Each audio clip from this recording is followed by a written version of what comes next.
یاسمین راشد صاحبہ، ان کی عمر آپ دیکھیں، وہ بیمار بھی ہیں. وہاں پر ہمارے جو باقی خواتین ہیں ان کو بھی انہوں نے جیل میں ڈالا ہوا ہے. جو ہمارے بزرگ ہیں، اعجاز چودھری صاحب، عمر سرفراز چیمہ صاحب، ان کو بھی ناحق قید کیا ہوا ہے. اور وہ جو ہیں ہمارے بزرگ سیاستدان ہیں اور انتہائی شائستہ اخلاق رکھتے ہیں وہ، اور محب الوطن پاکستانی ہیں، لیکن سیاسی طور پر ان کو رکھا گیا ہے. اچھا، ان کے ساتھ ساتھ جو عمران خان صاحب کی اہلیہ ہے بشرا بی بی صاحبہ، ان کو بھی انہوں نے قید کیا ہوا ہے. حالانکہ ان کا سیاست سے کوئی لینا دینا نہیں ہے. اس کا قصور صرف یہ ہے کہ وہ عمران خان صاحب کی اہلیہ ہے، باقی اس نے کوئی جرم نہیں کیا. ان کو بھی ناحق قید کیا ہوا ہے.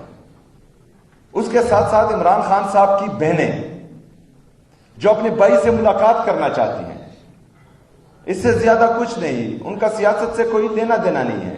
وہ اڈیالہ جیل جاتی ہیں اور رات کے اندھیرے میں تمام لائٹس آف کر کے ان پر زہریلا پانی پھینکا جاتا ہے، ان کو تشدد کا نشانہ بنایا جاتا ہے. وہ بھی بزرگ خواتین ہیں، ان کو سڑکوں پر گرایا جاتا ہے.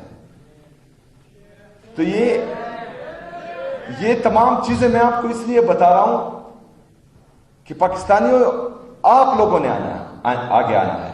آپ لوگوں نے پاکستان میں حقیقی جمہوریت کو بحال کرنا ہے. یہ جو ذہنی اور اخلاقی پستی کی اس حد تک پہنچ چکے ہیں کہ یہ ابھی انسان نہیں، یہ جانور بن چکے ہیں. ان کو آپ لوگوں نے ریپلیس کرنا ہے انشاءاللہ.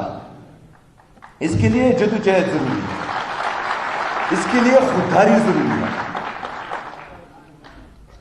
کوئی بھی انسان اگر وہ خوددار نہیں ہوتا وہ بڑا لیڈر بن ہی نہیں سکتا.